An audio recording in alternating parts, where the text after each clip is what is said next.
فیصل سے پخپل باندھی بیمار شورا وګرځېدو بیماری اوږده شوه د هفتو نه میاشت ته ورسېده په ټول ملک کې د علاج دپاره دی وګرځولی شو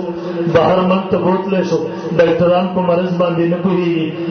دوایانې خوري هغه په مرض کې خوالی نه راځي شفا نه میلاږي بل انسان په صحت کې خوالی نه راځي خرابي ورځ په ورځ راځي تقریبا کمزوری شو دی په کټ باندې را وګرځېدو پلار هم بیمار بچی هم بیمار پلار هم کمزوری بچی هم کمزوری تقریبا د ژوند هغه امیدونه ختم شو د صحت هغه امیدونه ختم شو هغه سپینګیری بوډا پلار راغی ورته سر ته کېناستو ما ویل محترمو توجه کوئ تاسو هغه دنیا آخري انجام ته وګورئ هغه سپینګیری پلار راغی سترګو کې ورته اوښکې بهېږي سر ته ناست دی ورته ویل بچیا تا ته یاد دي څومره بې وفا وختې بچیه تا ته به یاد دي څه وخت کې ته ماشوم وې سهار به ما سکول ته بوتلې غرمه به مې واپس راوستې بچیه د نوکر غوندې زه تا ته ولاړ وم سهار به مې بوتلې غرمه به مې واپس راوستې د نوکر غوندې 4-5 کاله ما ستا سره تېر کړي وو بچیه تا ته به یاد دي سهار هغه یخنۍ ته به ما نه کاته بچیه هغه نور ته کله چې ګرمي وه به ما نه کاته بچیه باران ته به مې نه کاته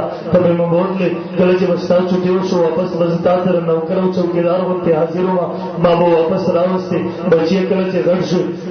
په کالج ته لاړې بیا به تا ته یاد دي چې کله بهر ملک ته ما ولېږلې بچیه ما ستا لپاره څو د ذمېدارۍ پټې وو هغه مې ستا لپاره خرڅ کړه پیسې مې به تا پسې بچیه در ولېږلې بچیه بیا به تا ته یاد دي 100 کاله پس بیا تا جواب راولېږو تا وایي بابا ما پسې پیسې دومره په کار دې راولېږه بچیه تا ته به یاد دي زما نور څه وزدس نه ما خپل له خټو ګټو هغه یو کور هغه مې خرڅ کړو بچیه پیسې مې تا پسې در ولېږلې بچیه بیا به تا ته یاد دي ژوند تېر شو زما د طاقت هغه زندګي ختم شوه زما هغه ځوانۍ ژوند لاړو بچیه زما هغه تور یختان چې کله په مخ باندې وو زما په سر باندې هغه تور یختان و هغه ختم شو زما په بدن باندې بیمارو حمله وکړه بچیه زما یختان هغه سپین شو نن هغه د محنت مزدورۍ ذمېدارۍ وخت لاړو بچیه زه کرۍ په کور کې ناست یم بچیه زما خو ستا دې اخري وخت کاته و بچیه ستا له میاشت هم نه ده پوره شوې ته د دنیا نه روانې رخصت اخلي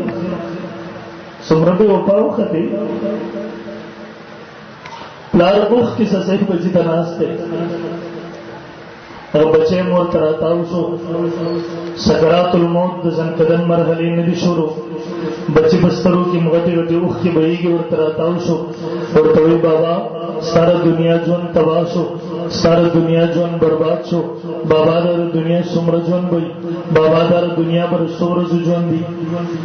بابا مونږ دنیا کې روزانه په بنیاد باندې وینو چا سره ډېر مال او دولت ور سره دی بابا چا ډېر د غربت ژوند تېر کو بابا چا په عیش او عشرت کې ژوند تېر کو بابا چا ډېر د مصیبت او دردونو ژوند تېر کو بابا څوک په ناز و نعم کې اوسېږي ژوند تېروي بابا څوک ډېر د مشکلاتو سره مخامخ دي بابا څوک لوی لوی محلاتو کې اوسېږي بابا چا ته فوټبال هم نه نصیب کېږي بابا څوک پلاونه بېګا ته وخوري بابا چا ته سپوره ډوډۍ نه نصیب کېږي بابا مونږ د وینو ژوند خو د هغه هم تېرېږي ژوند هم د هم تېرېږي بابا ستا د دنیا ژوند خراب شو د دنیا ژوند هسې هم تېرېږي بابا زه خو یو ناشنا جهان ته روان یم زه خو یو داسې ژوند ته روان یم رخصت اخیستونکی یم بابا هغه ځای ناشنا دی نوم یې بدل شو ورته قبر ویله کېږي بابا هغه زمانه ناشنا ده هغې ته برزخ ویله کېږي نوم یې بدل شو بابا هغه خلک ناشنا دي ورته ملایک ویله کېږي دلته انسانانو هلته ملایکو بابا دلته مونږ پښتو ژبه ویله بابا ژبه هلته بدل شو عربي ژبه شروع شو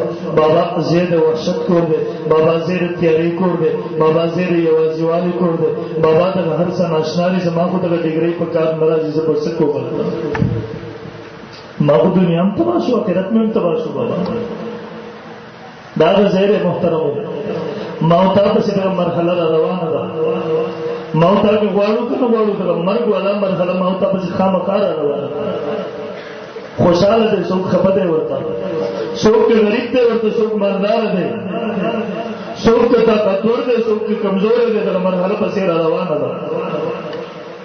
نن وګورئ تاسو که نه دې مقبرو باندې تېرېږئ تاسو وګورئ دې دلته چې څوک دفن دی دا څوک وو دا زما او ستا غوندې ځوانان نه وو کله به د دوی په خیال کې دا نه راغلي چې زه به م یو ځل د دې خاورو د لاندې پروت یم څوک به راپاسه تېرېږي ما به یاد کړي هغه طاقت والا خلک چېرته لاړه هغه قوت والا خلک چېرته لاړه په کومه باندې د پرچوړه